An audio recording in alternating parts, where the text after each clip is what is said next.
예, 반갑습니다. 학생 여러분. 국어과의 또 나름대로의 비주얼이라고 할 수 있는 김상규 선생님입니다. 예.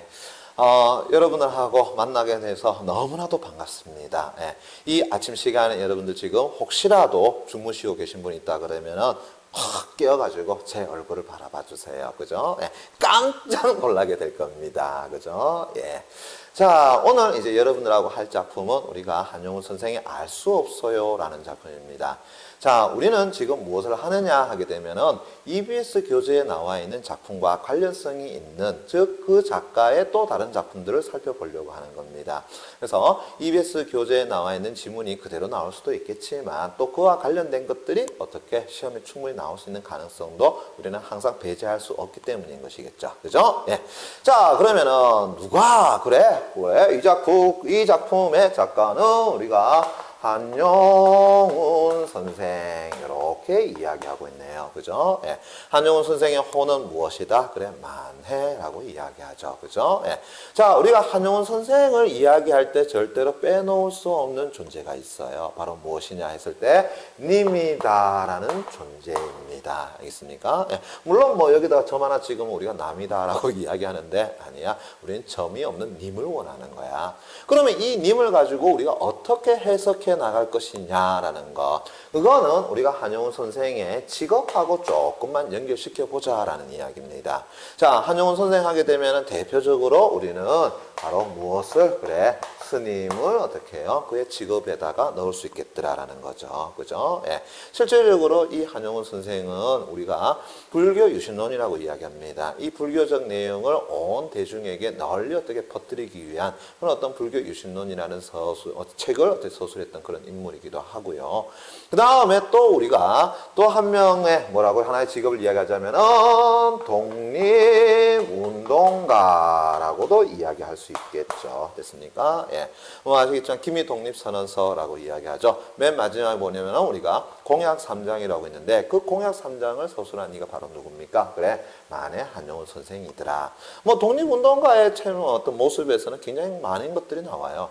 뭐 예를 들자면 3.1운동이 실패로 끝나고 난 다음에 많은 문인들이 어떻게 해요? 많이 변절을 하죠. 그죠? 예. 일제에 어떻게 가담을 하는 그런 모습들을 보여주는데 어느 날 길거리를 가다가 누굴 만났어? 그런 변절자의 한 사람을 만났습니다. 그래서 이 사람이 다가와서 만해 선생님 잘 지냈습니까? 하니까 이 만해 선생이 뭐라고 이야기해요? 그죠? 이렇게 얘기하죠. 야, 이게 이래 되겠죠. 죄송합니다. 그죠? 아침 방송에서 여러분한테 말씀드리지 뭐야 해서 야, 이 야, 그죠? 나는 너 같은 개새끼는 모른다. 그죠? 예. 그래서 너는 더 이상 나를 어떻게 알려고 하지 마라. 됐어요. 예. 이렇게 또 말했다라는 아주 유명한 또 일화가 있고요. 또 우리 만해 선생의 어떤 시무장이라는 집은 굉장히 유명한 집이에요. 이 만해 선생을 존경하는 사람들이 만해 선생이 집이 없음을 알고 그 만해 선생을 위해서 집을 하나 지어주는데 어느 날 만해 선생이 가봤어요. 그랬더니만은 이 소위 말해서 목수들이 창을 어디로 내고 있더라? 남쪽으로 내고 있단 말이야. 그랬더니 또 뭐라 그래? 야, 왜? 그래, 봐봐. 나무 쪽으로 창을 내면은 뭐가 보이는데 조선 청북부 건물이 보인다라는 거야. 내가 저것을 보고 평생을 살아갈 수 있겠느냐? 이래 되는 거겠죠. 됐습니까? 예. 그 일화도 굉장히 유명해요. 그래서 시무장이라는 만해 선생의 집은 전부 다 창이고 문을 어디로 냈더라? 북쪽으로 다 냈다라는 거 굉장히 유명하죠. 됐습니까? 예.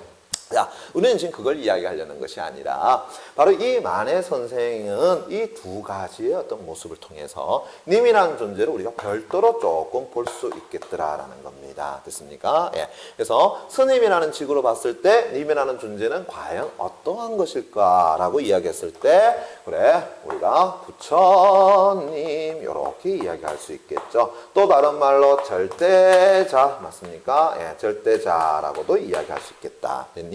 예. 그럼 독립운동가 입장에서는 어떻게 보겠느냐 했을 때 그래, 조국이요 그 다음에 민족이다라는 거 됐습니까? 예. 그것이 바로 뭐라고요? 님이라는 존재더라라는 겁니다. 됐습니까? 예. 그래서 만해 선생의 작품에서의 님이라는 존재는 보면은 여러분들이 항상 두 가지 측면에서 바라볼 필요가 있지 않겠느냐라는 건데, 자, 오늘 여러분들이 배우는 작품 바로 뭐예요? 알 수 없어요 라는 작품입니다. 그죠? 예, 알 수 없어요 라는 게 도대체 뭘까? 자, 지난 시간에 여러분들이 수업을 끝나고 난 다음에 많은 사람들이, 즉 많은 학생들이 굉장히 많은 의심을 가졌습니다. 어떤 의심이냐? 아이, 저 사람은 도대체 뭐야? 그죠? 예, 아마 여러분들이 우리 학원에 다닐 때, 자, 선생님들의 소위 말해서 사진을 자꾸 보려고 했을 거야. 그런데 저 털 달린 사람은 어떻게 해요? 그래서 볼 수가 없었죠. 그죠? 예. 그런데 지난 시간에 보니까는, 그래, 국가의 비주얼 김상규입니다 라고 하니까 찾아보려고 했는데 보니까 이 얼굴이 있어 없어? 없잖아요. 그죠? 예. 알 수 없어요. 그죠? 예. 근데 알 수 없다라고 해가지고 그것을 끝을 내면 안 되죠. 우리는 알 수 없는 것을 알 수 있도록 만들어줘야 되겠죠. 그죠? 예. 그래, 만해 선생님도 알 수 없는 것을 알 수 있도록 그렇게 노력하신 분이더라. 그러면은 그것을 가지고 우리는 뭐라고 얘기하느냐? 종교적인 입장에서 이야기했을 때 구도적이라는 말을 씁니다. 알겠어요? 예. 그래서 찾는다. 뭘 찾는다라는 거야? 그래, 바로 도라는 것 됐습니까? 예. 그것을 어떻게 찾는 것을 가지고 우리는 구도적이다라고 이야기해요. 바로 이 시가 바로 그러한 작품이더라라는 이야기입니다. 됐습니까? 예. 그러면은 작품의 전체적인 모습을 조금 먼저 살펴보는데, 자, 가만히 보니까는 행의 구분 됐습니까? 연의 구분이 있어요, 없어요? 연의 구분이 없죠. 우리는 이런 작품을 뭐라고 한다? 비련시라고 이야기한다라는 겁니다. 그렇다고 해서 행의 구분이 없느냐? 아니에요. 여러분들 보시면은, 자, 하나의 줄이 행이 되는 것이 아니라 하나의 센텐스로 구분하세요. 알겠어요? 그러면 전체적으로 가만히 보면은 이 작품은 몇 행으로 이루어져 있느냐라고 이야기할 때, 자, 제일 첫 번째 1년, 그 다음에 2년, 그 다음에 3년, 연이라고 얘기하면 곤란하겠죠, 그죠? 예. 그래서 1행, 2행, 3행, 그 다음에 4행, 그 다음에 5행, 그 다음에 6행, 됐습니까? 예. 그래서 전체적으로 6행으로 이루어져 있더라. 자, 이 작품에 대해서 간단하게 설명하자면 이렇습니다. 각 작품의 모습을 가만히 살펴보면은 이러한 모습이 나타나요. 제일 첫 번째 행만 보더라도 맨 마지막에 이래 돼 있죠. 그죠? 예. 고요히 떨어지는 무엇은, 그래, 오동잎은, 맞나요? 예. 뭐라고 이야기하고 있어? 누구의 발자취입니까? 라고 어떻게 이야기하고 있다는 거죠. 그죠? 예. 이 행에도 마찬가지예요. 뭐라고 해놨습니까? 무서운 검은 구름의 터진 틈으로 언뜻 보이는 푸른 하늘은, 됐나요? 예. 누구의 뭐라고요? 얼굴입니까? 이렇게 이야기하고 있네. 그래, 이게 무슨 얘기냐 하게 되면은 각 작품은요 이렇게 된다는 거야. 제일 첫 번째, 됐나요? 그래, 제일 첫 번째 무엇을, 그래, 신비한, 예, 오늘 분필이 많이 부러지네요. 예, 자연 현상을 어떻게 한다? 그래, 드러내고, 됐니? 그러면서 그것을 누구에다가, 그래, 님이라는 존재의 무엇에다가, 그래, 모습으로서 어떻게 해요? 드러냈다. 됐습니까? 예. 바로 각 행의 모습은 전부 다 이러한 모습을 보여주고 있다는 거야. 그래서 신비한 자연현상을, 그것이 누구, 이때 말하는 누구냐라는 것은 바로 뭐예요? 그래, 님이라는 존재거든. 됐습니까? 예. 그래서 누구의 발자취입니까? 라는 것은 님의 모습 아닙니까? 라는 거죠. 우리는 그것을 뭐 하자는 거야? 찾아 나가자라는 이야기를 하고 있는 겁니다. 됐습니까? 예. 그러면은, 자, 삼행에도 보니까 이렇게 돼 있잖아요. 꽃도 없는 깊은 나무에 푸른 이끼를 거쳐서 예탑 위에 고요한 하늘을 스치는 알 수 없는 무엇은 향기는, 됐나요? 예. 누구의 뭐라고 했어요? 입김입니까? 맞나요? 오케이. 그 다음에 제 4행 보니까는요, 저 작은 시내는, 됐나요? 예. 누구의 노래입니까? 맞나요? 예.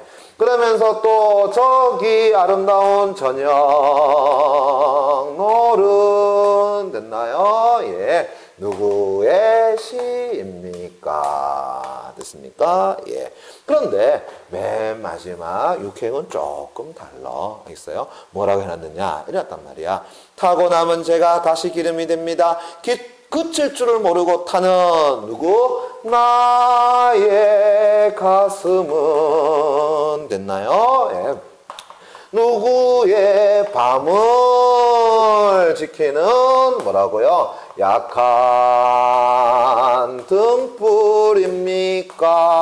라고 이야기하면서 나의 가슴을 무엇에다가 약한 등불로 어떻게 표현하고 있더라 라는 이야기입니다. 됐습니까? 예. 그래서 제1행에서부터 5행까지의 모습의 최종 결정판이 되는 것이 바로 무엇이다? 그래, 바로 제6행의 모습이다 라고 보시면 될 것 같아요. 그러면은 이 작품을 통해서 무엇을 드러내고 싶었는데 바로 이거잖아요. 보세요. 저기 어떻게 해요? 고요한 파문을 내며 어떻게 수직으로 떨어지는 그 오동잎은 누구의 발자취입니까? 알아요? 몰라요? 그래, 정답 얘기해봐. 이 작품 제목 뭐라 그랬어요? 알 수 없어요 라고 이야기했죠. 됐습니까? 그래, 이제는 뭐 하자는 거야? 알 수 없는 것을, 그죠? 뭐에 관한 거야? 찾아가자라는 겁니다. 됐습니까? 예. 그래서 이 작품은 앞에서 얘기했던 것처럼 뭐라고 할 수 있겠어요? 구도적인 작품이다 라고 이야기하는 거야. 이해되겠니? 예. 자, 그러면서 이 작품은, 자, 제목 밑에다 하나 좀 적어 놔 볼래요? 뭐라고 이야기하냐면은, 범신론적이다 라고 이야기합니다. 됐어요? 네. 그럼 범신론적이라는 것은 무슨 얘기냐 하게 되면은 이 세상에 존재하는 모든 사물에 무엇이 깃들어 있다? 그래, 신의 모습이 깃들어져 있다라는 거지. 그죠? 네. 봐봐요. 오동잎, 푸른 하늘, 향기, 작은 신의 저녁 노을 전부 다 누구의? 그래, 우리 님의 어떻게 해요? 모습이더라라는 것. 됐습니까? 네. 그래서 이 작품을 우리가 범신론적인 작품이다 라고 또 이야기합니다. 됐습니까? 예. 자, 그러면은 작품의 내용을 조금만 더 구체적으로 가보겠습니다. 예. 자, 제1행, 그죠? 예. 바람도 없는 갑니다. 그죠? 바람도 없는 공중에 수직 그대로 떨어지죠. 그죠? 예. 수직의 파문을 내며 고요히 떨어지는 몇 줄자. 어떤 이미지? 그래. 떨어진다. 하강적 이미지. 맞습니까? 예. 그렇게 고요히 떨어지는 무엇은요? 오동잎은. 됐습니까? 예. 누구의, 누구? 님의. 맞습니까? 예. 발자취입니까? 그래. 그것은 님의 발자취 아닙니까? 라는 거죠. 됐습니까? 예. 자, 일단은 그에 해당되는 해답은 뭐라고요? 알 수 없어요. 우리가 찾아보자. 그래, 그것은 누구의 것이겠어? 님의 모습이겠지. 라는 거죠. 됐습니까? 예. 자, 두 번째 갑니다. 지리한 장막 끝에 지리한 장막이려 세모 깡약 쳐놓고요. 지리한 장막 끝에 서풍에 몰려가는 이래 또는 깡약 쳐놓기 바랍니다. 야, 우리는 이제 불교적인 색채가 들어가 있는 작품을 가만히 살펴보시면은 서쪽이라는 어떤 방향성이 굉장히 많이 나와요. 이 서쪽이라는 것은 우리가 뭐라고 얘기하느냐? 우리 부처님이 계신 곳을 서방정토라고 이야기합니다. 그래서 서쪽이라는 하나의 방향성은 부처님이 계시는 서방정토, 다른 말로 하면은 극락세계, 미타찰, 알겠습니까? 예. 그렇게 많이 우리가 이야기한다는 거. 여하튼, 지리한 장막 끝에 서풍으로 몰려가는 무서운 검은 구름의 터진 틈으로, 그죠? 검은 구름의 터진 틈으로 언뜻 보이는 푸른 하늘은, 그죠? 누구의 얼굴이겠습니까? 누구의 얼굴이에요? 그래, 님의 얼굴이야. 그죠? 예. 그럼 물어보자. 푸른 하늘은 님의 얼굴이라면은 이것을 가려주는 것은 검은 구름이라 그랬다. 그러면 검은 구름이 상징하는 바가 바로 뭘까? 그죠? 예. 뭔가 깨달음이겠니? 아니면 우리가 가지고 있는 번뇌겠니? 그래, 부정적 의미로 본다면 번뇌가 되는 게 맞겠죠. 그래, 지리한 장마, 먹구름, 그것은 무엇을 이야기하는 거야? 우리가 가지고 있는 이 신이지 못하는 인간이 가지고 있는 뭐라고요? 번뇌라는 겁니다. 됐어요? 예. 그런데 그런 번뇌 속에서 언뜻 보이는 그 푸른 하늘은 누구의 얼굴이겠어요? 그래, 부처님, 그죠? 님의 얼굴 아니겠습니까? 맞나요? 그래, 그걸 물어보는 거야. 알겠어요? 우리는 알 수는 없지만 찾아봐야 되겠죠. 됐습니까? 예. 세 번째 갑니다. 꽃도 없는 깊은 나무에 푸른 이끼를 거쳐서 그래 시간이 쭉 그죠? 쭉 지나가는 거야. 예탑 위에 고요한 하늘을 스치는 알 수 없는 그런 극한 향기. 스멜 아니다. 향기는 뭐라고요? 누구의 입김입니까? 그죠? 누구의 입김이겠어요? 그래 바로 우리 부처님 됐습니까? 님의 뭐라고요? 입김이겠죠. 그죠? 예. 그 다음에 제 4행 갑니다. 그너는 어떻게 알지도 못할 곳에서 나서 돌뿌리를 울리고 가늘게 그렇게 쫄쫄쫄쫄 흐르는 작은 시내는 누구의 노래입니까? 그죠? 알 수 없어요. 하지만 느낌이 와요. 누구겠어요? 그래, 님의 노래이겠죠. 됐습니까? 예. 다섯 번째 갑니다. 연꽃 같은 발꿈치. 그래, 연꽃 불교적 이미지가 딱 드러나죠. 그죠? 무슨 새? 분홍색. 이래 됩니까? 예. 연꽃 같은 발꿈치로 가히 없는 저 끝없는 바다를 밟고 밑줄 쫙 쳐놓고요. 옥 같은 손으로. 아마 이때 옥이라는 것은 우리가 푸른 옥의 청옥이 아니라 붉은 옥이 아마 홍옥 같은 느낌이 들어요. 왜? 그 다음에 보면은 다시 설명해 드릴게요. 옥 같은 손으로, 즉 붉은 홍옥 같은 손으로 끝없는 무엇을 하늘을 만지면서 밑줄 쫙. 하늘을 만지면서 떨어지는 나를 곱게 단장하는 밑줄 쫙. 다시 물어보자. 바다를 밟고 하늘을 만지고 곱게 단장하는 주체가 누군데? 그래, 저녁 노른 이러잖아. 저녁 노래 색깔 어떤 색깔인데? 붉은색. 그러니까 앞에서 말했던 옥이라는 것은 푸른 옥이라는 것이 아니라 붉은 옥, 홍옥이라고 얘기할 수 있겠죠. 그 아름다운 붉은 저녁 노을은 누구의 시입니까? 그죠? 누구의 시겠어요? 알 수 없어요. 그런데 우리는 알아야 돼. 누구겠어? 그래, 님의 시 아니겠냐라는 거죠. 그죠? 그것을 우리는 자꾸 찾아 나가자라는 이야기입니다. 됐습니까? 예. 그러면서 자, 6행 갑니다. 타고 남은 죄가 다시 기름이 됩니다. 타고 남은 죄가 다시 기름이 됩니다. 이리와 고고 네모 깡약 쳐놓고 별표 하나 꽁약 쳐놓기 바랍니다. 예. 야, 이거 왜? 타고 남은 죄가 다시 기름이 된다. 내가 어떤 것을 이걸 불사질렀어. 죄가 나왔겠지. 그런데 얘가 다시 기름이 돼. 우와, 천연자원 이래 되나? 에이, 이게 뭔가 말이 안 돼. 그죠? 예. 자, 우리는 이런 것을 뭐라고 이야기하면은 바로 역설적 표현이라고 얘기합니다. 수사법 얘기할 때는 역설법이라고 이야기하죠. 예. 자, 감독님 잠시만요. 이쪽 좀 보여주세요. 자, 여기에 우리가 역설법에 대해서만 조금만 어떻게 해요? 살펴봅시다. 됐나요? 예. 역설법은 우리가 겉으로 봤을 때는 말이 안 돼요. 그런데 가만히 살펴보면은 어떻게 된다? 말이 되는 것이 바로 역설의 묘미인 것이야. 알겠어요? 예. 다시 겉으로 봤을 때는 어떻게 해요? 말이 안 돼. 모순적이야. 그런데 가만히 그 의미를 살펴보면은 야, 의미를 어떻게 해요? 가지고 있어. 무슨 얘기일까? 이러면 생각해보자. 자, 따뜻한 눈꽃송이 말 된다 안 된다? 아이고, 따뜻한 눈꽃송이 말 안 되잖아. 왜? 눈이라는 것은 차가운 성질의 것이고 따뜻하다라는 것은 뭐라고요? 이거 눈이 가지고 있는 성질이 될 수가 없잖아. 그치? 말 안 되지? 그래, 겉으로 봤을 때 말 안 돼. 근데 가만히 살펴보면 말이 되는 거야. 왜 말이 될까? 한번 생각해보자. 12월 24일 날 크리스마스 이브 날, 그죠? 예, 여친의 손을 꼭 잡고 동성로를 걸어가, 그죠? 예. 자, 그러면서 어떻게 걸어가는데 하늘에서 어떻게 눈이 탁 내려서 내 손등에 탁 앉는다. 그때 여러분들 어떻게 하는데요? 아이, 차가 그죠? 야, 이익합니까? 아니야. 오히려 어떻게 하는데? 여친의 손을 더 꼭 잡고, 그죠? 하늘이 우리를 위해서 화이트 크리스마스를 만들어주는 것 같다. 이 분위기 너무 좋지 않냐? 따뜻하지 않냐? 이렇게 얘기하잖아.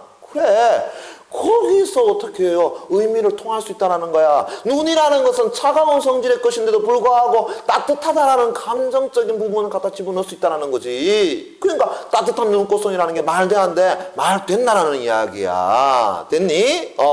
자, 조금만 더 해볼까요? 아, 님은 갔습니다만 나는 님을 보내지 아니하였습니다. 야, 이게 뭐야? 님은 갔어. 그래, 나는 님을 보내지 않았어. 이게 무슨 말이 되는데? 말 안 되잖아. 그래, 겉으로 봤을 때는 모순적이야. 그런데 가만히 살펴봐봐. 말 되지. 왜 말이 되냐?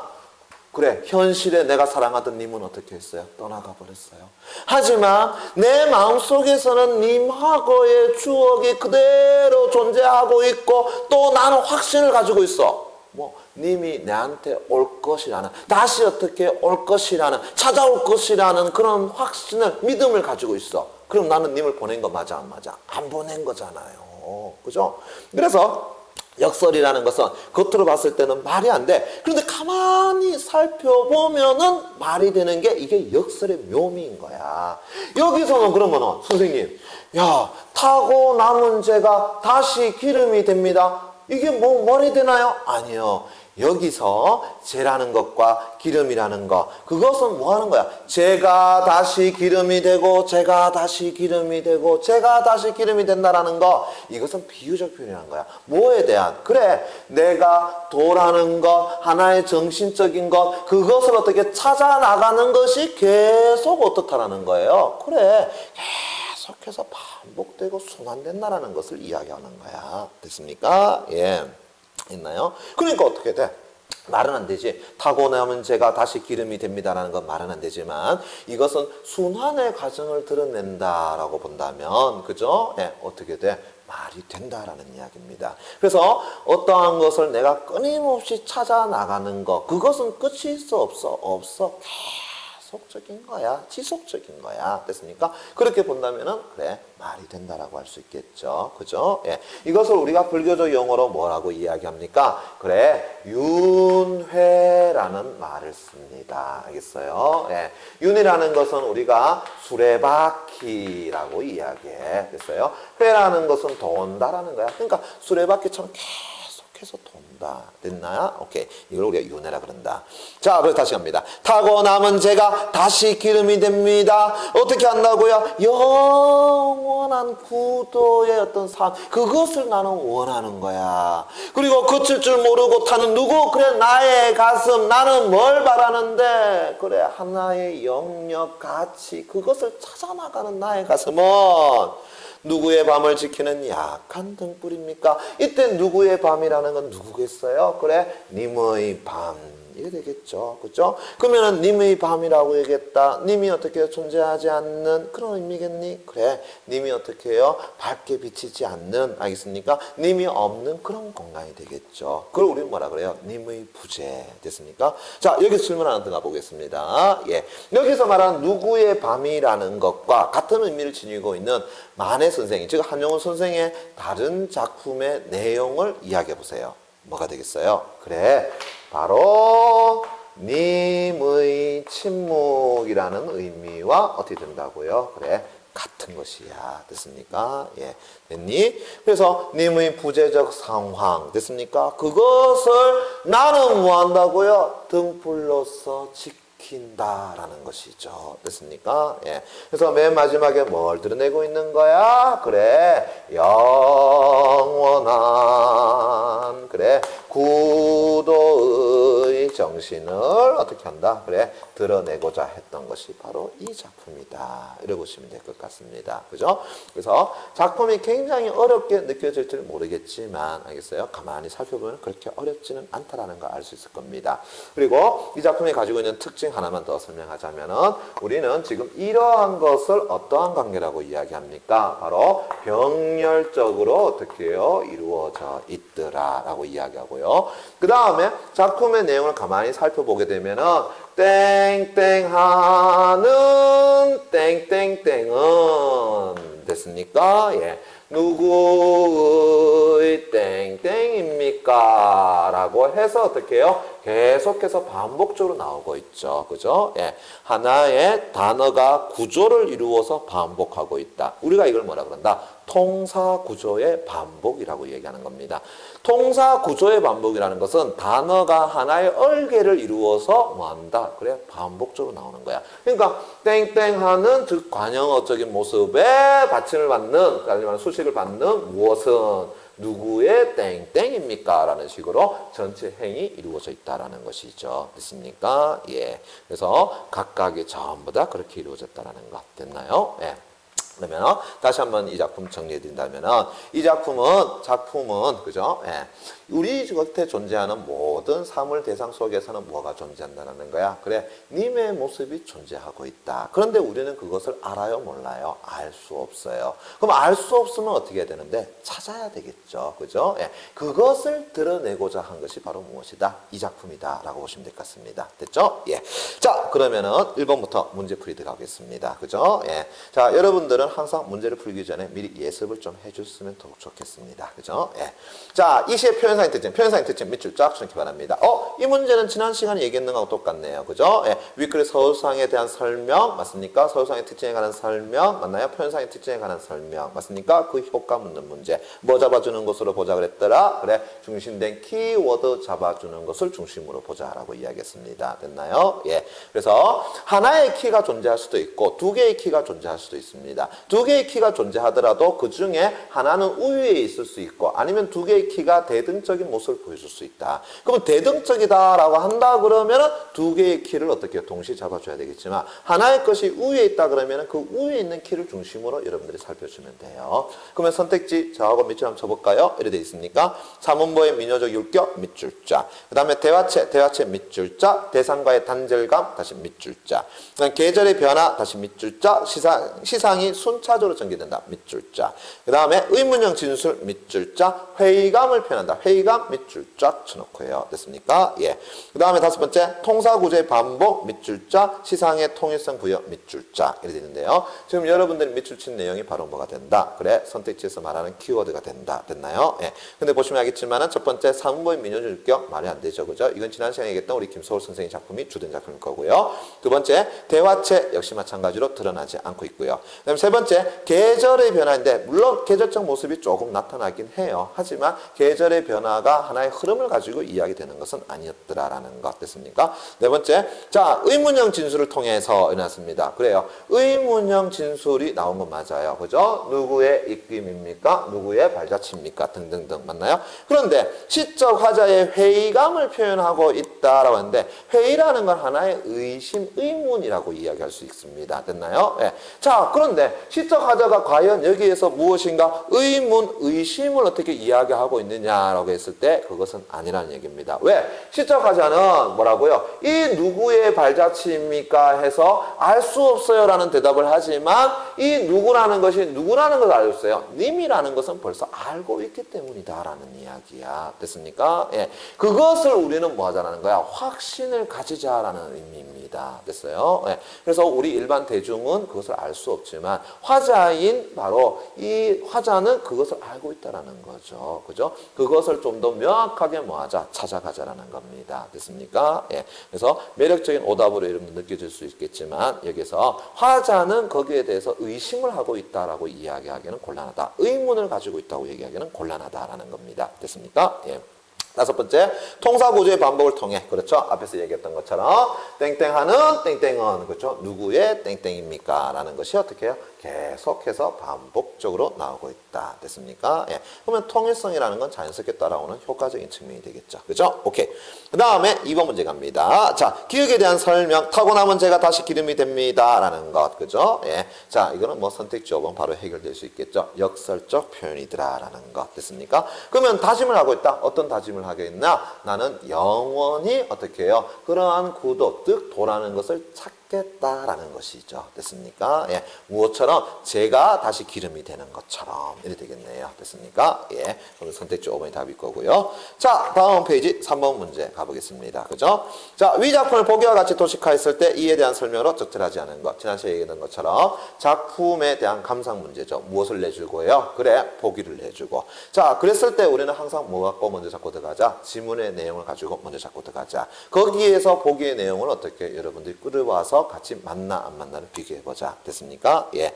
그러면 첫 번째, 자연 풍경 하나하나가 사람의 이미지와 대응되면서 맞습니까? 그래, 이미지가 비유적으로 연결되고 있다. 그대로 될 것 같고요. 두 번째, 누구의 이미지는 신비한 자연 현상을 주관하는, 그렇죠, 초월적 존재. 여기서 말한 초월적 존재 누가 되겠습니까? 님이라는 존재인 것이겠죠. 그죠? 예. 그래서 단순한 인간이라고 느껴지지 않는다라는 거. 작품의 내용에 관한 문제라는 것 알 수 있겠네요. 그죠? 그 다음 세 번째, 누구라는 의문사를 사용하여 표현 대상이 인간을 단의 수식으로 표현하기 어려운 그래 존귀한 존재. 이건 선택지 2번 내용하고 거의 흡사한 내용이죠. 그죠? 예. 그래서 초월적 존재로서의 모습 그대로 볼 수 있을 것 같고요. 네 번째, 불교적 상징이 연꽃을 밟고 서 있는 모습을 통해서 관세음보살과 같은 아름답고 대자대비한 부처님을 떠올 수 있다. 그렇지. 누구라는 존재는 전부 다 뭐예요? 초월적 존재고 님이라는 존재야. 한용운 선생의 시에서 님이라는 존재는 스님의 입장에서 본다면 절대자, 부처님 이렇게 얘기할 수 있다는 거죠. 됐습니까?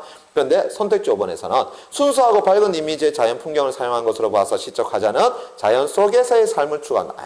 자연 속에서의 삶을 추구하는 것이 아니라 도라는 것이 과연 무엇일까? 그것을 찾아가는 모습을 보여주는 것이 바로 이 작품의 모습이다. 그래서 화자는 그러한 것을 찾아가려고 하고 그 다음에 절대자의 공맥을 자기 스스로가 어떻게 한다고요? 메워가려고 하더라라는 거야. 하나의 미약한 등불일지 모르겠지만 이해되겠나요? 예. 자, 오늘 여러분들하고 역시 마찬가지로 두 번째 우리 알 수 없어요라는 작품을 해봤습니다.